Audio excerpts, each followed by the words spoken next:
أشهد أن لا إله إلا الله وحده لا شريك له وأشهد أن محمدا عبده ورسوله أما بعد فأعوذ بالله من الشيطان الرجيم بسم الله الرحمن الرحيم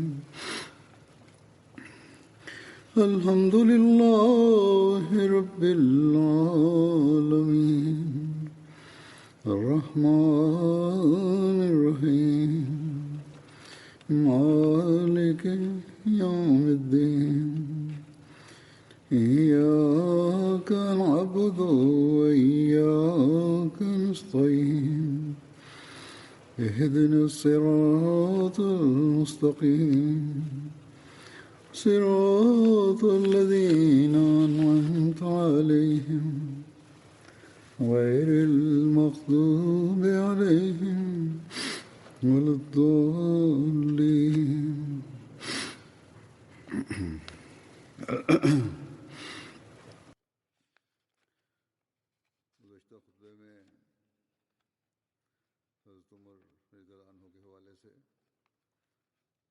Pada khutbah yang lalu berkenaan dengan Hadrat Umar radhiyallahu anhu disebutkan juga mengenai perjanjian Hudaybiyah. Mengenai hal ini disebutkan juga bahwa ketika Banu Bakar, sekutu Quraisy, melanggar perjanjian Hudaybiyah dengan menyerang kabilah Banu Khuza'ah yang merupakan sekutu Muslim, dan Quraisy juga membantu Banu Bakar dengan persenjataan dan hewan-hewan tunggangan dan mengabaikan syarat-syarat perjanjian Hudaybiyah, maka pada waktu itu Abu Sufyan datang ke Madinah dan menghendaki untuk memperbarui perjanjian Hudaybiyah. Ia datang kepada Rasulullah SAW, namun Rasulullah tidak menanggapi permintaannya. Kemudian ia datang kepada Hadrat Abu Bakar dan meminta beliau supaya berbicara kepada Rasulullah. Namun Hadrat Abu Bakar pun mengatakan bahwa saya tidak akan melakukan itu. Kemudian Abu Sufyan datang kepada Hadrat Umar dan berbicara dengan beliau. Hadrat Umar menjawab, apakah saya harus merekomendasikan Anda kepada Rasulullah? Demi Allah, bahkan jika saya hanya memiliki satu ranting, saya akan memerangi kalian dengan itu. Dalam membahas mengenai Fatah Makkah, Dr. Ali bin Salabi menulis, ketika Rasulullah telah sampai di Marud Dhahran, maka Abu Sufyan mulai mengkhawatirkan dirinya sendiri. Paman Hadrat Rasulullah, yakni Hadrat Abbas radhiyallahu anhu, memberikan saran kepadanya supaya memohon jaminan perlindungan kepada Rasulullah. Hadrat Abbas meriwayatkan, saya mengatakan kepada Abu Sufyan, situasinya tidak baik untukmu. Lihatlah, Rasulullah ada di antara orang-orang. Abu Sufyan berkata, ayah dan ibuku berkorban untukmu. Apa cara untuk terhindar dari ini? Saya mengatakan, demi Allah, jika mereka menangkapmu, pasti mereka akan membunuhmu. Naiklah bagal di belakangku, aku akan membawamu kepada Rasulullah, dan kemudian aku akan memohon perlindungan untukmu. Hadrat Abbas menuturkan, ia naik di belakang saya. Ketika saya melewati salah satu api unggun kaum muslimin, mereka bertanya, siapa ini? Waktu itu malam hari, sehingga dinyalakan banyak api unggun. Ketika mereka melihat bagal Rasulullah SAW dan saya menungganginya, maka mereka mengatakan bahwa paman Rasulullah SAW di atas bagal beliau. Hingga ketika saya melewati api unggun Hadrat Umar bin Khattab, maka Hadrat Umar bertanya, siapa ini? Dan berdiri di samping saya. Ketika beliau melihat Abu Sufyan, maka Hadrat Umar mengatakan, ini adalah Abu Sufyan, musuh Allah. Segala puji bagi Allah yang telah memberikan kemenangan atasmu tanpa suatu perjanjian apapun. Kemudian Hadrat Abbas datang ke hadapan Hadrat Rasulullah sambil membawa Abu Sufyan, dan Hadrat Umar pun ikut masuk menghadap Rasulullah dan mengatakan, "Wahai Rasulullah, izinkanlah saya untuk menebas lehernya." Hadrat Abbas berkata, "Ya Rasulullah, saya telah memberikan perlindungan kepadanya." Ketika Hadrat Umar terus bersikeras atas permintaannya, maka saya mengatakan, "Wahai Umar, hentikanlah. Demi Allah, jika ia berasal dari Bani Adi, maka engkau tidak akan berkata seperti itu, dan engkau tahu bahwa ia berasal dari Bani Abdul Manaf." Atas hal ini Hadrat Umar mengatakan, "Wahai Abbas, hentikanlah. Demi Allah, ketika engkau menerima Islam, aku sedemikian rupa merasa senang, sehingga jika ayahku Khattab beriman pun, aku tidak akan merasa senang ini. Dan aku mengetahui bahwa Rasulullah lebih menyukai berimannya engkau dibandingkan masuk Islamnya Khattab, jika ia masuk Islam." Setelah itu Rasulullah bersabda, "Wahai Abbas, bawalah Abu Sufyan bersamamu dan datanglah pada pagi hari." Singkatnya, inilah perbincangan yang berlangsung antara Hadrat Umar dengan Hadrat Abbas, dan akhirnya Hadrat Rasulullah memerintahkan Hadrat Abbas untuk membawanya pergi. Beliau radhiyallahu anhu telah memberikan perlindungan kepadanya, maka hendaknya ia dibawa dan jangan mengatakan sesuatu apapun kepadanya.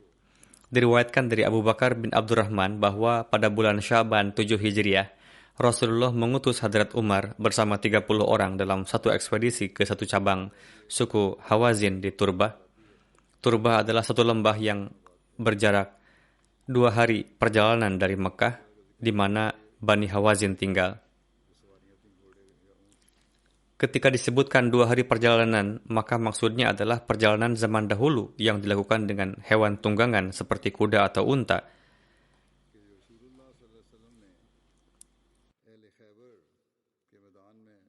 Diriwayatkan dari Buraidah Aslami bahwa ketika Rasulullah turun ke dataran tempat pemukiman penduduk Khaybar, Rasulullah menyerahkan bendera kepada Hadrat Umar bin Khattab. Maksud saya berkenaan dengan 2 hari tadi adalah bahwa konteks ini berlaku dimanapun disebutkan referensi mengenai hari-hari. Tertulis di dalam kitab sirat bahwa dalam perang Khaybar untuk pertama kalinya disebutkan mengenai bendera. Sebelumnya hanya panji atau bendera yang lebih kecil. Sedang dikisahkan sebelumnya bahwa diriwayatkan dari Buraidah Aslami bahwa Rasulullah turun ke dataran tempat pemukiman penduduk Khaybar, maka beliau menyerahkan bendera kepada Hadrat Umar. Selanjutnya dijelaskan detailnya dari kitab sirat bahwa untuk pertama kalinya dalam perang Khaybar disebutkan mengenai bendera yang besar. Sebelumnya yang ada hanyalah bendera kecil. Panji yang mulia Rasulullah SAW berwarna hitam yang dibuat dari kain cadar Ummul Mukminin Hadrat Aisyah radhiyallahu anha. Namanya adalah Uqab. Dan satu bendera beliau yang berwarna putih yang beliau sallallahu alaihi wasallam serahkan kepada Hadrat Ali.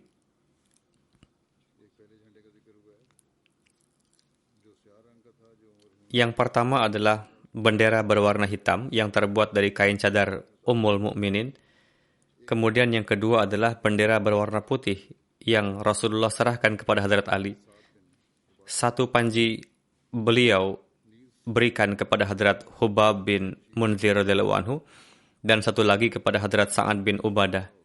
Kemudian ketika Hadrat Rasulullah tiba di Khaybar, Rasulullah mengalami sakit migrain dan tidak bisa pergi keluar.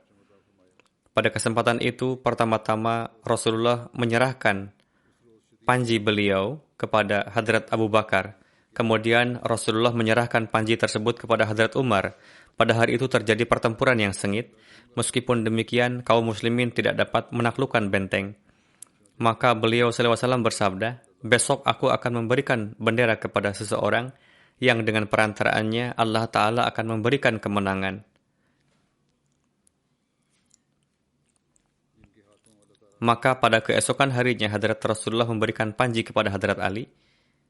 yang melalui tangan beliau Allah Ta'ala menganugerahkan kemenangan.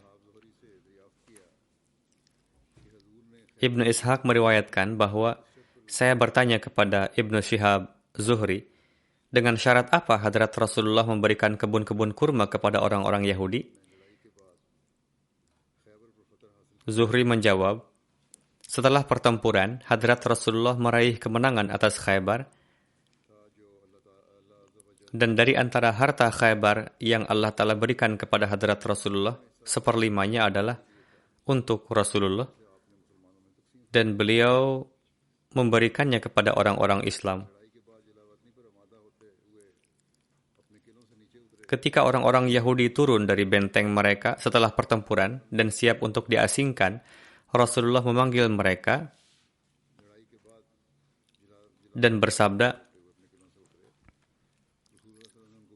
jika kalian mau, harta ini dapat diserahkan kepada kalian dengan syarat kalian bekerja di sana dan hasilnya akan dibagi di antara kami dan kalian.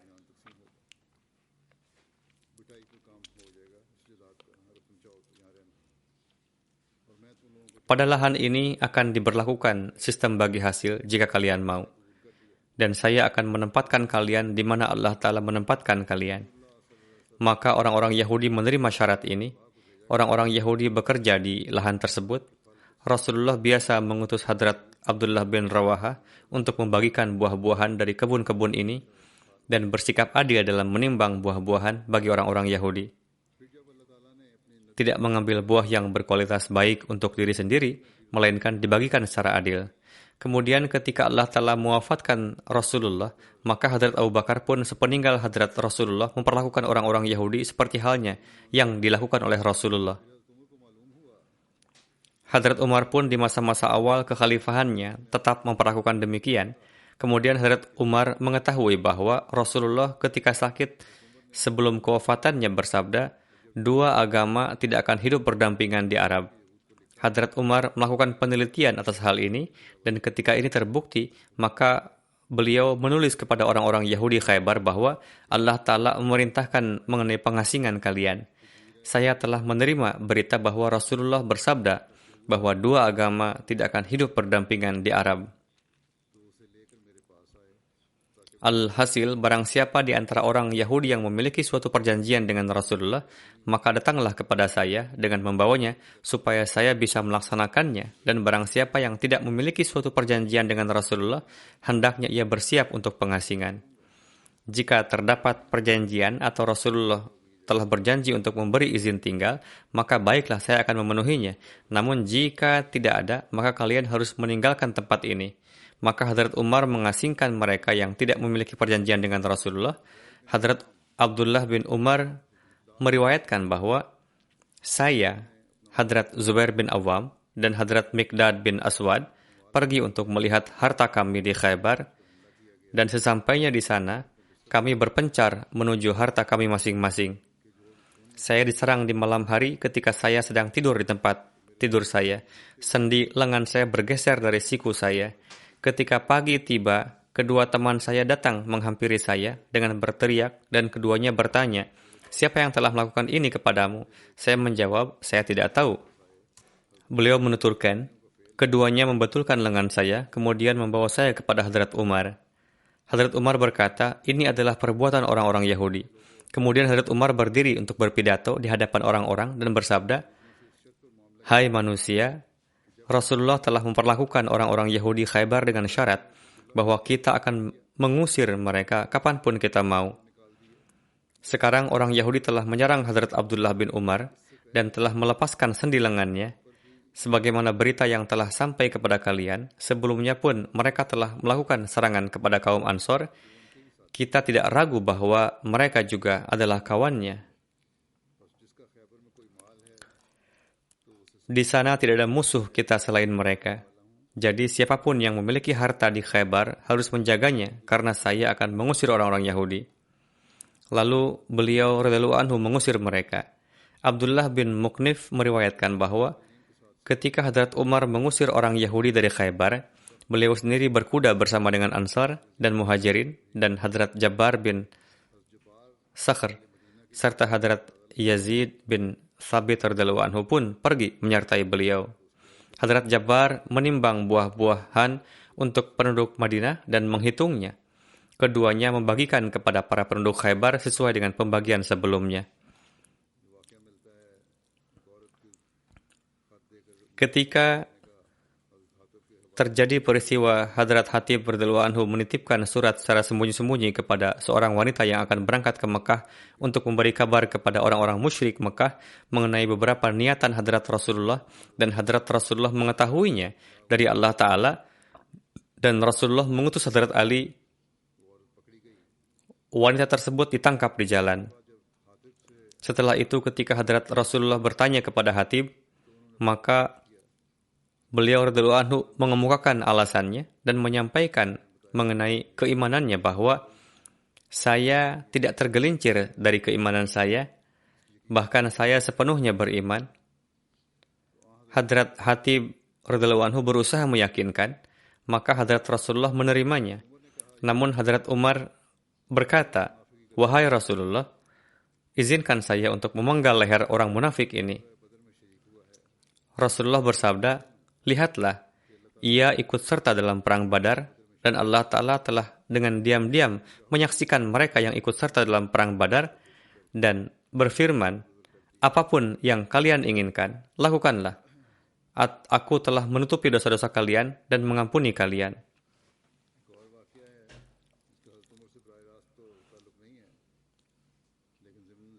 Satu lagi peristiwa yang tidak secara langsung berkaitan dengan Hadrat Umar, namun secara tersirat disebutkan mengenai Hadrat Umar. Oleh karena itu saya akan sampaikan.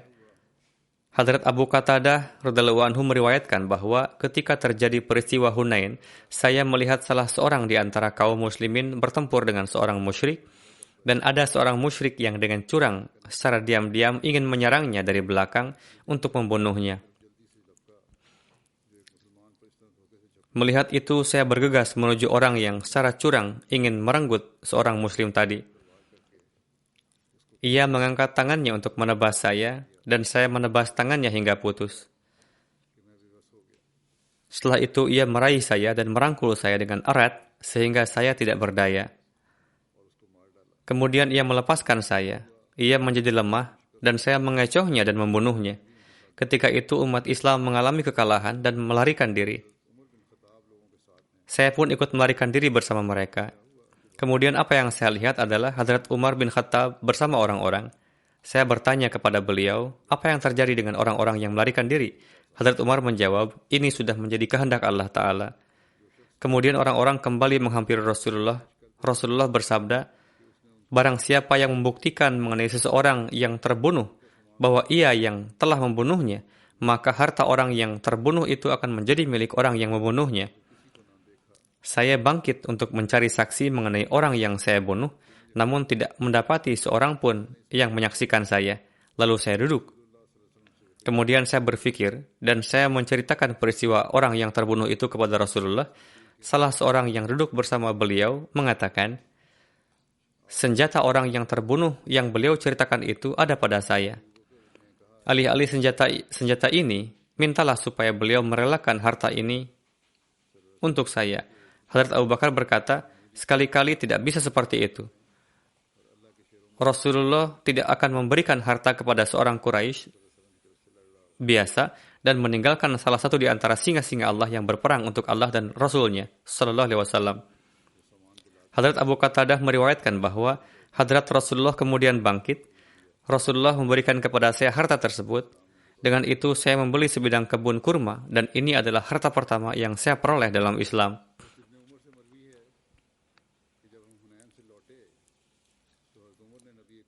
Diriwayatkan dari Hadrat Ibnu Umar bahwa ketika kami pulang dari Hunain, Hadrat Umar menanyakan kepada Rasulullah mengenai nazar untuk itikaf yang beliau utarakan ketika masa jahiliyah.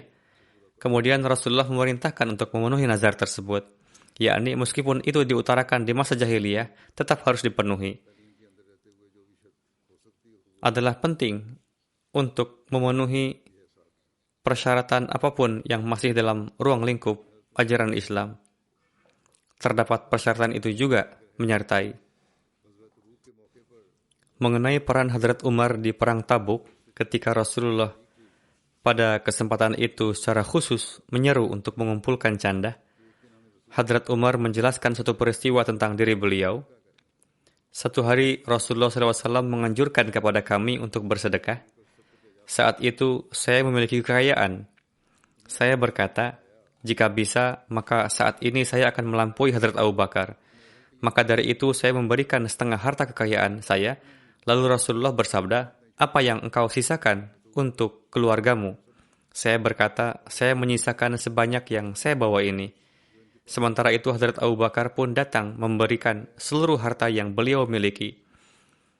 Saya memberikan setengah harta kekayaan, namun Hadrat Abu Bakar memberikan semua harta miliknya. Rasulullah pun bertanya kepada Hadrat Abu Bakar, apa yang engkau sisakan untuk keluarga engkau?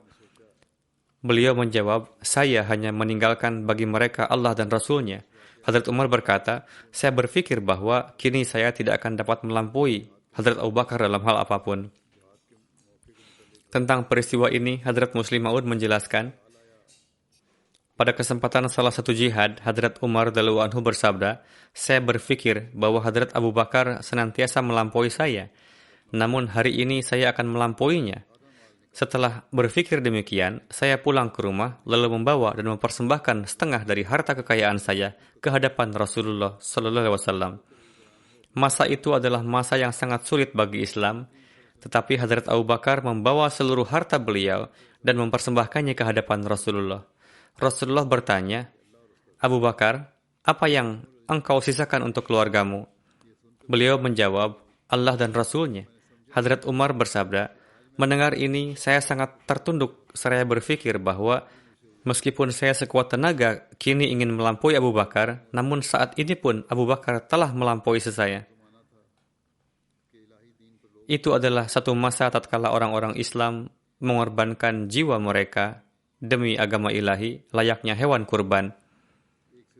Dalam hal harta kekayaan disebutkan bahwa Hadrat Abu Bakar Siddiq lebih dari sekali telah mengorbankan seluruh perbendaharaannya. Hadrat Masih Maud alaihissalam bersabda, ini bukan sekali peristiwa saja, bahkan lebih dari satu kali, hingga jarum pun tidak beliau tinggalkan di rumah beliau. Demikian pula Hadrat Umar sesuai dengan kelapangan dan kerelaan beliau, dan Utsman sesuai dengan kemampuan dan kedudukan beliau. Seperti ini jugalah, seluruh sahabat telah siap sedia dalam mengorbankan jiwa beserta harta mereka demi agama ilahi ini.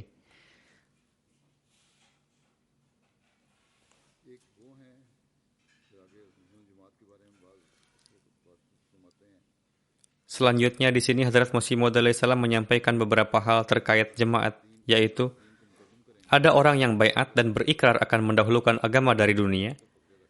Namun ketika ada kesempatan untuk memberikan bantuan, lantas memberikan kekayaannya dengan berat hati. Ketahuilah, apakah tujuan-tujuan keagamaan dapat diraih dengan kecintaan yang seperti demikian terhadap dunia ini?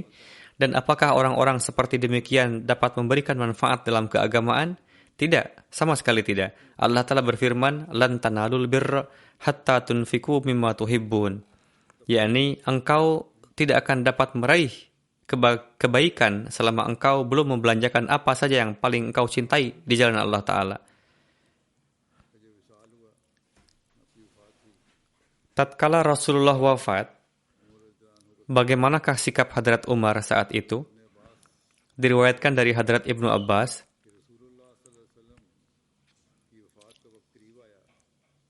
ketika waktu kewafatan Rasulullah telah dekat, saat itu ada beberapa sahabat di rumah, termasuk Hadrat Umar.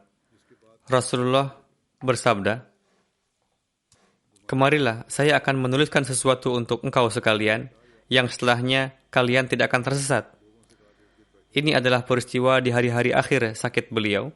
Atas hal ini, Hadrat Umar berkata kepada para sahabat yang tengah duduk berkumpul di sana, Rasulullah sedang sangat sakit dan telah ada kitab suci Al-Quran bersama kalian semua, sehingga cukuplah kitabullah untukmu. Orang-orang yang ada di rumah itu saling berselisih. Terjadi perdebatan di mana sebagian berkata agar tetap mengambil pena dan kertas, karena Rasulullah akan menuliskan sesuatu yang setelahnya mereka tidak akan tersesat. Sementara sebagian lainnya berkata, sebagaimana yang Hadrat Umar katakan, agar jangan memberikan kesulitan kepada Rasulullah.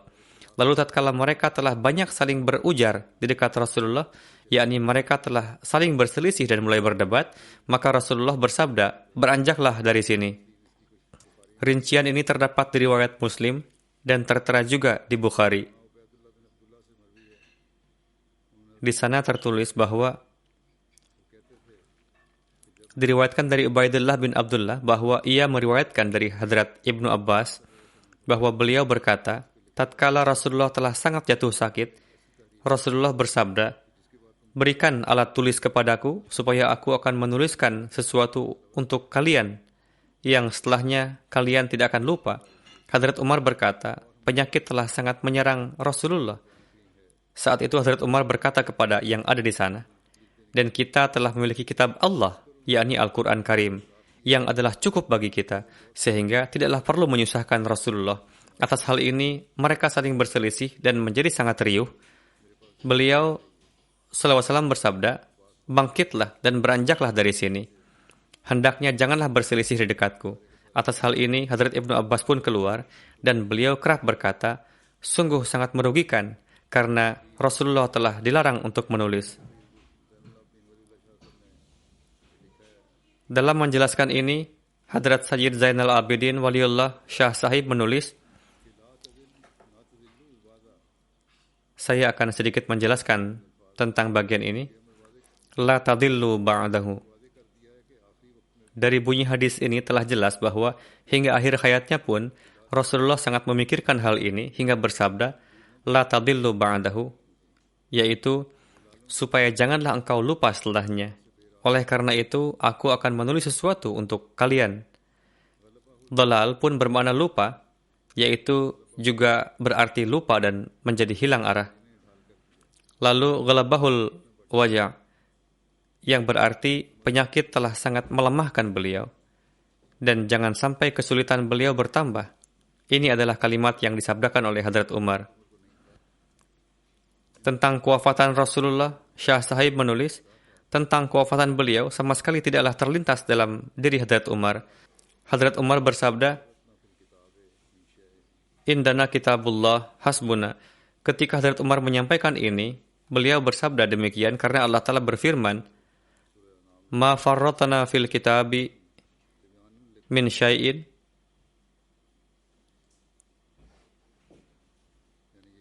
Tibyanan likulli syai'in. Yakni kitab ini menjelaskan setiap hal dengan jelas. Kami tidak mengadakan suatu kekurangan di dalamnya. Kemudian Syah Sahib menulis, la yanbaghi indat tanaza'. Yakni sebagian orang di sana yang berperasaan halus seperti Hadrat Umar, mereka berkata, janganlah hendaknya memberi kesulitan di waktu seperti ini. Sementara sebagian berkata, perintah hendaknya dilaksanakan, dan apa yang disabdakan oleh Rasulullah, maka ambillah, yaitu pena dan kertas. Ketika semua telah saling berselisih, Rasulullah memerintahkan mereka untuk beranjak pergi dan bersabda, janganlah riuh di dekat saya. Dari hal ini dipahami bahwa di keadaan yang sangat menderita sekalipun, ketinggian martabat kitabullah sangatlah melekat pada diri Rasulullah, hingga dengan mendengar ucapan Hadrat Umar, Rasulullah tidak lagi meminta pena dan kertas, sebagaimana diketahui juga di riwayat lain dalam Bukhari, yaitu setelah peristiwa ini, Rasulullah masih hidup untuk beberapa hari, dan di hari-hari itu beliau pun memberikan wasiat-wasiat lainnya, dan tidak lagi kembali ke arah hal itu, yaitu beliau tidak lagi bersabda tentang hal itu. Dari hal ini dipahami bahwa petunjuk yang sangat penting untuk ditulis saat itu adalah ada di dalam kitabullah, yaitu saat itu Rasulullah ingin bersabda agar senantiasa menautkan diri dengan Al-Quran suci. Kemudian Rasulullah mendukung apa yang disabdakan oleh Hadrat Umar, lalu kemudian beliau diam.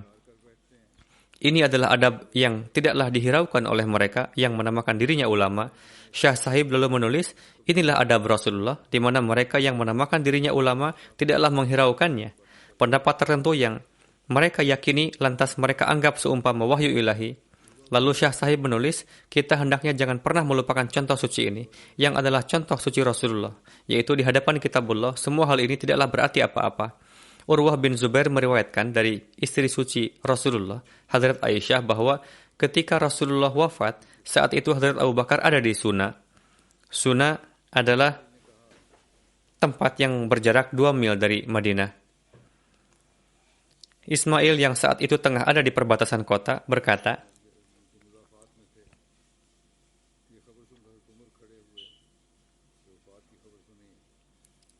mendengar berita ini, Hazrat Umar lalu berdiri. Ketika mendengar berita kewafatan, Hazrat Umar tengah pergi dan beliau ada di perbatasan kota. Ketika mendengarnya, Hazrat Umar lantas berdiri dan berkata, demi Allah, Rasulullah tidak wafat. Hazrat Aisyah berkata, Hazrat Umar terus berkata, demi Tuhan. Saat itu inilah hal yang ada dalam pikiran saya. Hazrat Umar berkata, Allah pasti dan pasti akan menyingkirkanmu, yakni tangan dan kaki mereka akan terputus. Seketika itu Hazrat Abu Bakar datang. Saat itu Hazrat Umar tidak bersedia menerima bahwa Rasulullah telah wafat. Hazrat Umar berkata, beliau akan hidup kembali. Seketika itu Hazrat Abu Bakar tiba. Beliau mengangkat kain dari wajah Rasulullah lalu mencium kening beliau dan bersabda, ayah dan ibuku berkurban demi engkau. Rasulullah adalah suci, baik di masa beliau hidup dan di waktu beliau wafat. Demi zat yang jiwaku ada di tangannya, Allah tidak akan memberikan 2 kali kematian kepada beliau. Setelah mengucapkan ini, Hazrat Abu Bakar pun keluar, yakni menghadap semua orang dan bersabda, wahai mereka yang bersumpah, perhatikanlah, yakni beliau mengatakan kepada Hazrat Umar. Ketika Hazrat Abu Bakar mulai berbicara, Hazrat Umar pun duduk. Hazrat Abu Bakar lalu mengucapkan tahmid. Beliau bersabda, ala man kana ya'budu Muhammadan sallallahu alaihi wasallam fa inna Muhammadan qad mat wa man kana ya'budullaha fa innallaha hayyun la yamut. Ketahuilah, siapa saja yang menyembah Muhammad, maka sesungguhnya Muhammad telah wafat. Dan siapa saja yang menyembah Allah, maka sesungguhnya Allah hidup dan tidak akan pernah mati. Lalu Hazrat Abu Bakar menilawatkan ayat ini, innaka mayyitun wa innahum mayyitun, yakni engkau pun akan meninggal dan mereka pun akan meninggal. Kemudian beliau menilawatkan ayat ini, wa ma Muhammadun illa rasul qad khalat min qablihir rusul afa immata aw qutilan qalabtum ala aqabikum wa may yanqalib ala aqibaihi fala yadurrullaha syai'a wa sayajzillahu syakirin.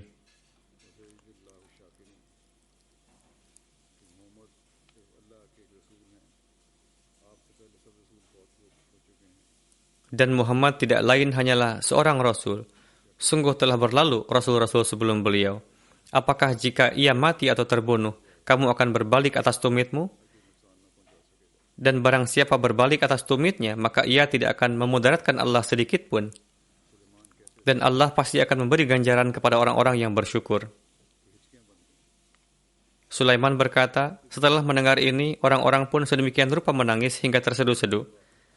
Hadrat Ibnu Abbas berkata, demi Allah, hingga Hadrat Abu Bakar menilawatkan ayat tersebut, orang-orang saat itu seolah-olah tidak mengetahui dan baru menyadari bahwa Allah Ta'ala pun pernah menurunkan ayat ini. Seolah saat itu semua orang lantas menyadari ayat ini dari beliau, dan saat itu saya mendengar semua orang menilawatkan ayat ini.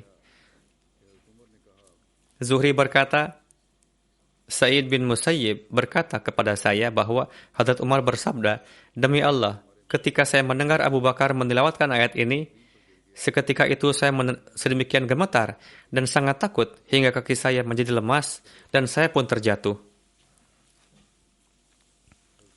Ketika saya mendengar Hadrat Abu Bakar menilawatkan ayat ini, pada akhirnya saya menyadari bahwa Rasulullah memang telah wafat. Hadrat Masih Maud alaihissalam menjelaskan, beliau alaihissalam pun mencantumkan bunyi hadisnya dalam bahasa Arab. Di sini saya akan sampaikan terjemahannya. Lafaz aslinya akan disertakan ketika nanti diterbitkan. Hadrat Masih Maud alaihissalam bersabda, diriwayatkan dari Ibnu Abbas, Abu Bakar pergi keluar, yakni di hari kewafatan Rasulullah SAW, dan Umar tengah berbicara dengan orang-orang, yakni menyatakan bahwa Rasulullah belum wafat dan masih hidup. Lalu Abu Bakar bersabda, wahai Umar, duduklah. Namun Umar menolak untuk duduk. Maka orang-orang pun menghampiri Abu Bakar dan meninggalkan Umar.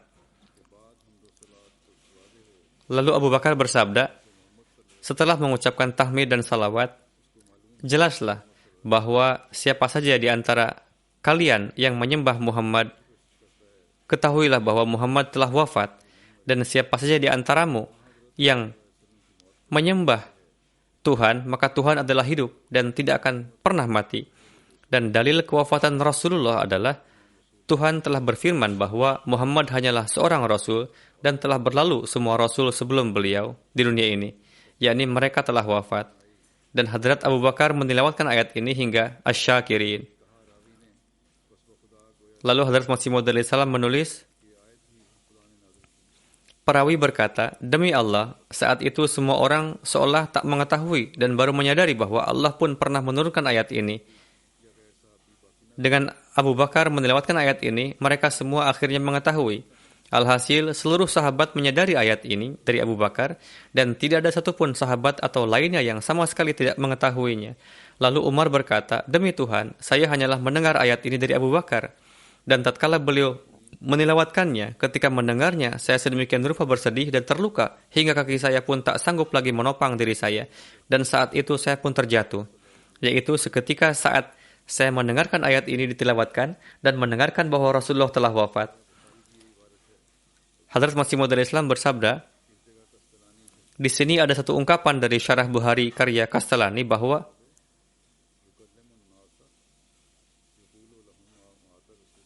Umar bin Al-Khattab yukallimun nasa yaqulu lahum ma mata Rasulullah sallallahu alaihi wasallam wala yamutu hatta yaqtulal munafiqin. Yakni saat itu Hadrat Umar tengah berbicara kepada orang-orang dan berkata, Rasulullah tidaklah wafat dan sebelum beliau memerangi orang-orang munafik, beliau tidak akan wafat. Lalu Hadrat Masih Maud Islam bersabda, kemudian tentang peristiwa ini tertera penjelasan di buku Al-Milal wan Nihal karya Syahrastani yang terjemahannya adalah sebagai berikut. Umar bin Khattab berkata, siapa saja yang mengatakan bahwa Rasulullah telah wafat, saya akan membunuhnya dengan pedang ini. Tetapi beliau telah diangkat ke langit sebagaimana Isa ibnu Maryam telah diangkat. Lalu Abu Bakar berkata, siapa saja yang menyembah Muhammad, maka yakinlah bahwa beliau telah wafat. Dan siapa saja yang menyembah Allah, maka dia adalah hidup dan tidak akan mati. Yakni hanya Allah lah yang memiliki sifat bahwa dia hidup selama-lamanya. Dan seluruh insan dan hewan sebelumnya telah meninggal dan tidak mungkin ada yang abadi. Jika ada yang berfikir hidup selamanya, ia pun telah mati. Lalu Hadrat Abu Bakar menilawatkan ayat ini dan terjemahannya adalah, Muhammad SAW adalah seorang Rasul dan telah berlalu semua Rasul di dunia. Apakah jika ia wafat atau terbunuh, maka kamu semua akan murtad? Seketika mendengar ayat ini, semua orang memperbaiki kekeliruan mereka. Sekarang silahkan renungkan, jika seandainya pengutipan dalil yang dilakukan oleh Hadrat Abu Bakar ini bukan untuk membuktikan bahwa segenap para nabi telah wafat, dan jika dalil yang beliau sampaikan ini tidak jelas atau qat'i, maka sahabat yang menurut Anda jumlahnya lebih dari 100.000 orang, yakni Hadrat Masih Maud alaihissalam mengatakan kepada lawan bicara beliau bersabda, lantas sahabat yang menurut Anda jumlahnya lebih dari 100.000 orang pada saat itu, bagaimana mungkin mereka akan serta-merta membenarkan sesuatu yang hanya berdasar pada praduga dan keraguan? Jika memang dalil yang dikutip oleh Hadrat Abu Bakar tidak benar, lantas kenapa para sahabat tidak membantah dengan mengatakan, wahai Tuan, dalil yang Anda sampaikan ini tidaklah utuh dan tidak ada nas qat'i yang mendukung dalil yang Anda sampaikan ini? Apakah sampai saat itu Hadrat Abu Bakar tidak mengetahui bahwa ayat Al-Quran yang berbunyi Rafi'uka ilayya menyatakan bahwa Hadrat Isa alaihissalam naik ke langit beserta dengan tubuh kasarnya? Apakah Hadrat Abu Bakar belum pernah mendengar ayat yang berbunyi Barrafa'ahullah ilaih? Begitu juga kenapa kepergian Rasulullah ke langit menurut Hadrat Abu Bakar tidak mungkin terjadi? Melainkan sahabat yang memahami Al-Quran seketika mendengar ayat Al-Quran yang dibacakan oleh Hadrat Abu Bakar dan setelah mendengar penjelasan kata khalat dalam kalimat afa immata aw qutila, para sahabat langsung meninggalkan anggapan lamanya. Memang hati mereka tersayat-sayat disebabkan oleh kewafatan Hadrat Rasulullah. Jiwa mereka terasa luluh lantah. Setelah itu Hadrat Umar berkata, setelah mendengar ayat tersebut, kondisi saya sedemikian rupa sehingga kaki tidak dapat menanggung beban tubuh, lalu jatuh ke tanah. Subhanallah, betapa beruntung dan memiliki pemahaman yang dalam akan Al-Quran, yakni ketika merenungkan suatu ayat lalu memahami bahwa segenap para nabi terdahulu telah wafat. Tidak ada yang lain yang beliau lakukan selain menangis dan diliputi kesedihan. Selanjutnya, pada suatu kesempatan Hadrat Masih Maud Islam bersabda, perkataan Hadrat Umar yang menyatakan bahwa barang siapa yang mengatakan bahwa Rasulullah telah wafat, maka aku akan memenggalnya dengan pedangku. Dari ucapan itu dapat diketahui bahwa Hadrat Umar telah sedemikian rupa berlebihan dalam memahami bahwa Rasulullah masih hidup dan menganggap ucapan yang menyatakan bahwa Rasulullah telah wafat sebagai suatu kekufuran dan kemurtadan.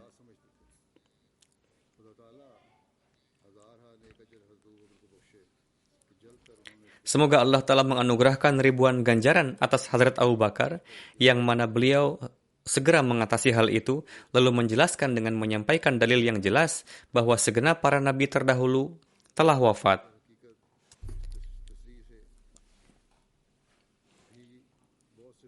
Sebenarnya dengan penjelasan ini juga banyak sekali pendusta pada masa kegelapan yang telah terbunuh atau terpatahkan berkat ijma segenap para sahabat.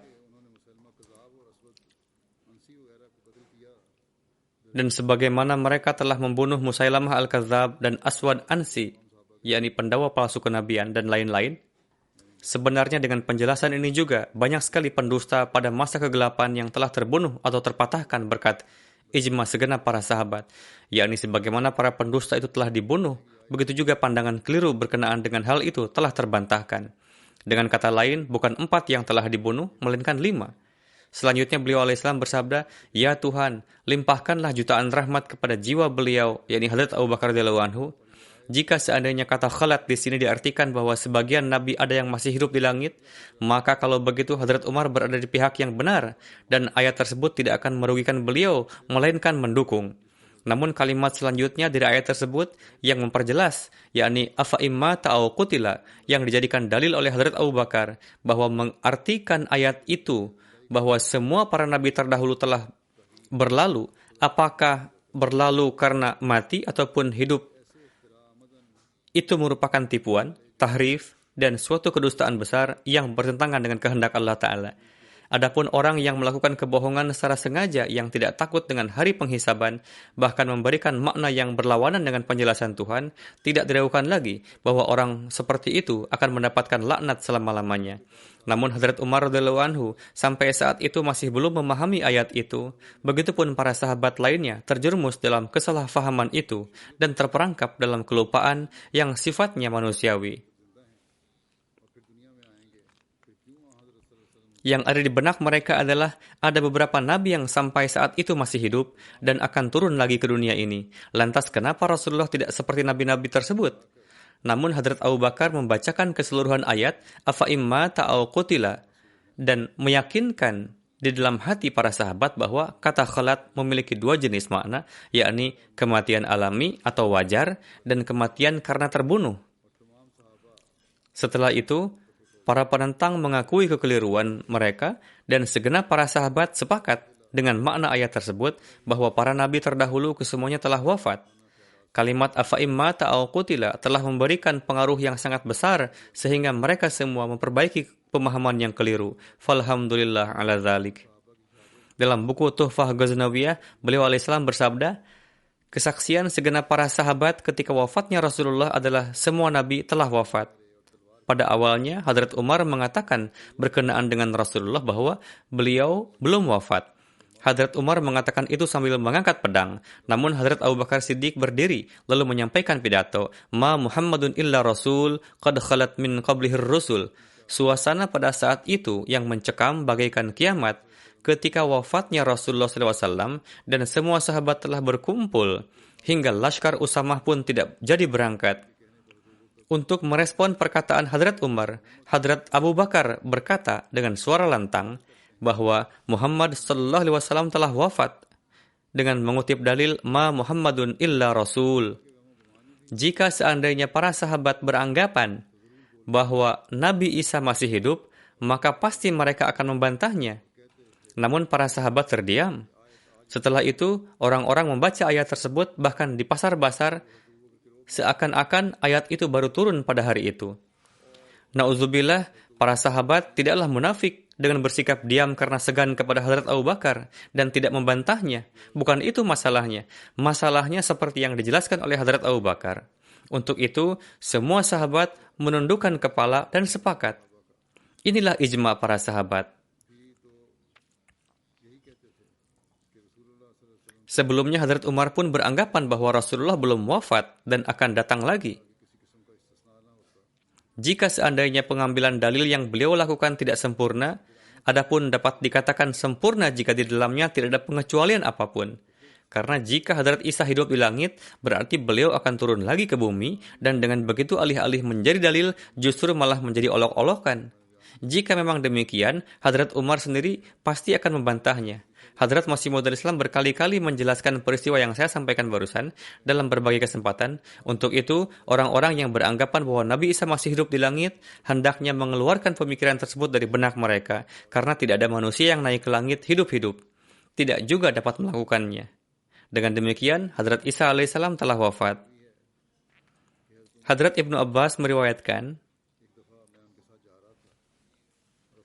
pada masa kekhalifahan Hadrat Umar, suatu ketika saya tengah pergi untuk suatu urusan bersama dengan Hadrat Umar radhiyallahu anhu. Di tangan beliau terdapat cambuk. Saat itu tidak ada orang lain selain saya yang menyertai beliau. Saat itu Hadrat Umar berbicara kepada beliau sendiri sambil mencambuki kaki sendiri bagian belakang. Tiba-tiba beliau berbalik kepada saya dan bersabda, "Wahai Abbas, tahukah kamu bahwa pada hari kewafatan Hadrat Rasulullah, kenapa saya mengatakan bahwa Rasulullah belum wafat, lalu mengancam akan membunuh orang yang mengatakan bahwa beliau telah wafat?" Hadrat Ibnu Abbas berkata, "Wahai Amirul Mukminin, saya tidak mengetahuinya. Tentunya Tuanlah yang mengetahuinya." Hadrat Umar bersabda, "Demi Tuhan, saya mengatakan demikian karena sebelumnya saya selalu membaca ayat yang berbunyi,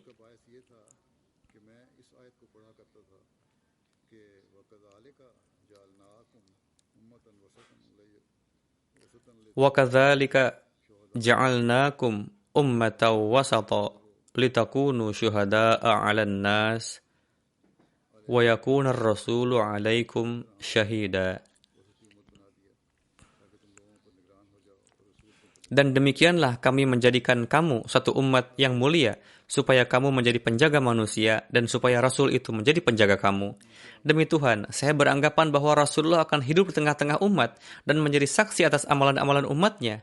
Untuk itulah saya mengatakan seperti apa yang telah saya katakan.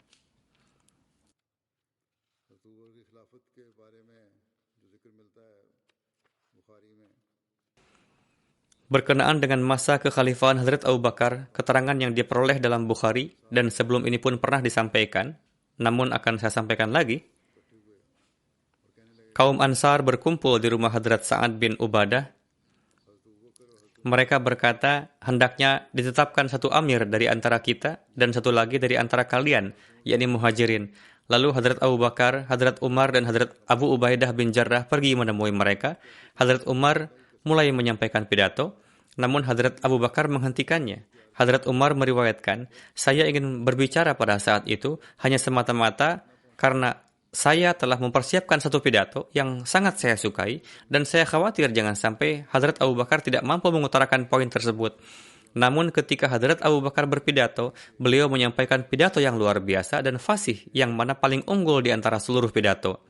Dalam pidatonya, Hadrat Abu Bakar bersabda, "Kami Muhajirin adalah pemimpin, sedangkan kalian Ansar merupakan pendukung." Mendengar itu, Hadrat Abu Hubab bin Munzir berkata, "Sama sekali tidak. Demi Tuhan, kami sekali-kali tidak akan melakukan demikian. Akan dipilih satu amir dari antara kalian dan satu amir dari antara kami." Hadrat Abu Bakar bersabda, "Tidak, kami adalah pemimpin dan kalian adalah pendukung atau menteri.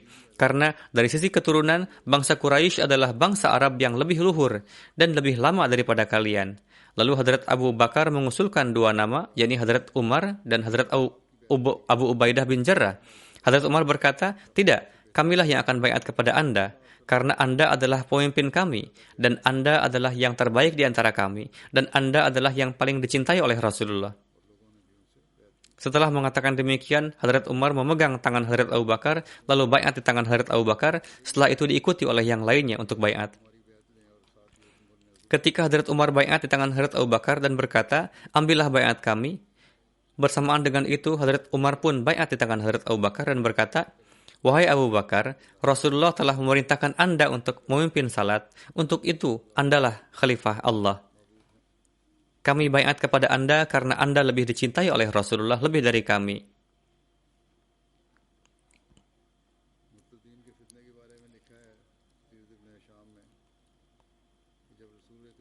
Berkenaan dengan kekisruhan yang ditimbulkan oleh orang-orang yang telah murtad, tertulis dalam Sirat Ibnu Hisham bahwa pasca kewafatan Rasulullah, musibah yang diderita umat Islam semakin bertambah. Riwayat Hadrat Aisyah sampai kepada saya, beliau mengatakan bahwa pasca kewafatan Rasulullah, Arab menjadi murtad, sedangkan Yahudi dan Kristen bangkit dan kemunafikan menjadi nampak. Ibnu Ishaq mengatakan, Hadrat Abu Hurairah menuturkan, pasca kewafatan Rasulullah dan Hadrat Abu Bakar terpilih sebagai khalifah dan orang-orang yang telah memendam keinginan untuk keluar mereka murtad.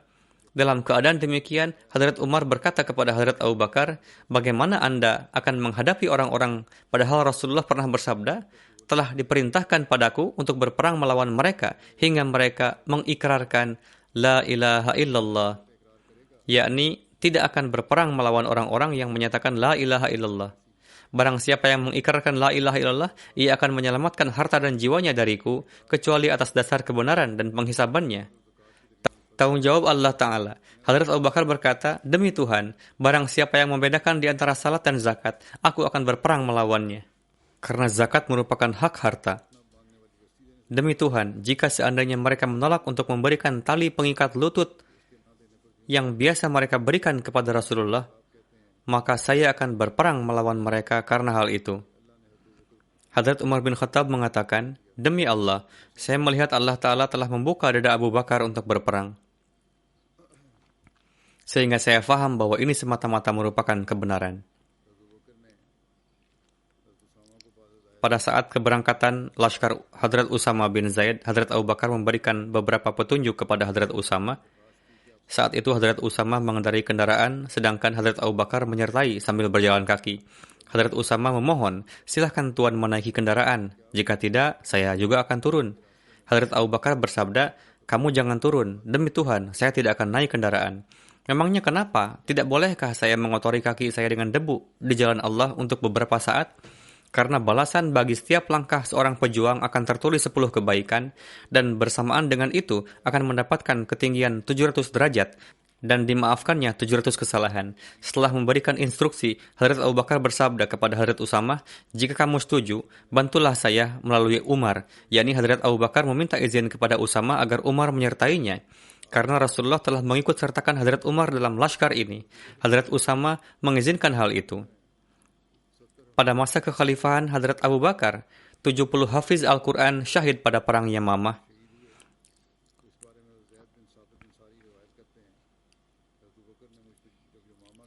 Berkenaan dengan hal ini, Hadrat Zaid bin Thabit meriwayatkan, ketika orang-orang Yamamah disyahidkan, Hadrat Abu Bakar memanggil saya. Saat itu Hadrat Umar berada di dekat beliau. Hadrat Abu Bakar bersabda, Umar datang menemui saya dan melaporkan bahwa pada perang Yamamah banyak sekali orang yang syahid.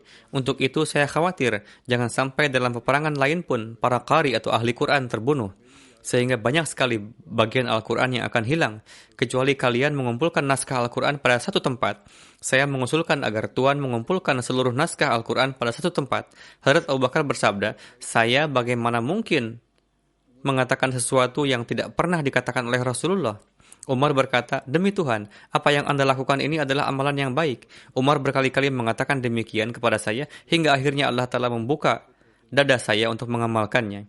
Saat ini saya sependapat dengan apa yang Umar usulkan. Hadrat Zaid bin Thabit berkata, dan pada saat itu Hadrat Umar tengah duduk terdiam di dekat beliau. Hadrat Abu Bakar bersabda, kamu seorang pemuda yang bijak. Kami tidak berpikiran buruk mengenaimu, dan kamu biasa mencatat wahyu yang turun kepada Rasulullah. Untuk itu, dimanapun kamu menjumpai naskah Al-Quran, kumpulkanlah di satu tempat. Hadrat Zaid bin Thabit mengatakan, demi Tuhan, jika kepada saya diperintahkan untuk memindahkan salah satu gunung di antara sekian gunung ke tempat lain, maka tugas tersebut tidak akan lebih berat bagi saya dibandingkan dengan tugas yang beliau berikan ini kepada saya, yakni tugas untuk mengumpulkan Al-Quran. Saya bertanya, bagaimana Anda berdua mengerjakan tugas yang tidak pernah dilakukan oleh Rasulullah? Hadrat Abu Bakar bersabda, demi Tuhan, ini adalah tugas yang baik. Saya katakan berkali-kali kepada beliau hingga akhirnya Allah Ta'ala membuka dada saya untuk suatu urusan yang mana Allah telah membuka dada Hadrat Abu Bakar dan Umar untuk itu. Lalu saya bangkit dan mulai mencari naskah-naskah Al-Quran. Saya mengumpulkan naskah-naskah yang tertulis pada kulit-kulit, tulang, pelepah kurma, dan yang ada dalam dada orang-orang. Akhirnya saya mendapati 2 ayat surat At-Taubah yang disimpan oleh Hadrat Huzaimah Ansari. Selain itu, saya tidak menemukan yang lainnya pada orang lain. Ayatnya sebagai berikut. Laqad ja'akum rasulun min anfusikum azizun 'alaihi ma 'anittum harisun 'alaikum bil mu'minina raufur rahim. Artinya, sungguh telah datang kepadamu seorang rasul dari antaramu. Berat terasa olehnya penderitaan yang kamu alami. Ia sangat mendambakan kesejahteraan bagimu, dan terutama terhadap orang-orang mukmin, ia sangat penyantun dan penyayang. Dalam hadis disebutkan 2 ayat, namun yang disebutkan di sini hanya 1 ayat saja. Mungkin ada lagi ayat berikutnya. Kemudian terdapat riwayat bahwa mushaf Al-Quran yang berisi kumpulan ayat Al-Quran itu disimpan oleh Hadrat Abu Bakar hingga Allah telah mewafatkan beliau radhiyallahu anhu. Setelah itu berpindah ke tangan Hadrat Umar hingga Allah Ta'ala mewafatkan beliau radhiyallahu anhu. Kemudian berpindah ke tangan Hadrat Hafsah radhiyallahu anha. Kemudian berpindah ke tangan Hadrat Utsman seperti yang telah disampaikan sebelumnya. Insyaallah mengenai hal ini akan berlangsung pada kesempatan yang akan datang.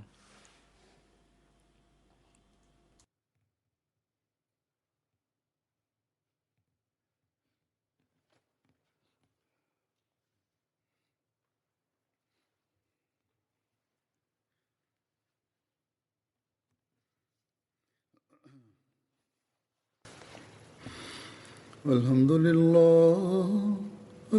لله نحمده ونستعينه ونستغفره ونؤمن به ونتوكل عليه ونعوذ بالله من شرور أنفسنا ومن سيئات أعمالنا من يهده الله فلا مضل له ومن يضلل فلا هادي له ونشهد أن لا إله إلا الله ونشهد أن محمدا عبده ورسوله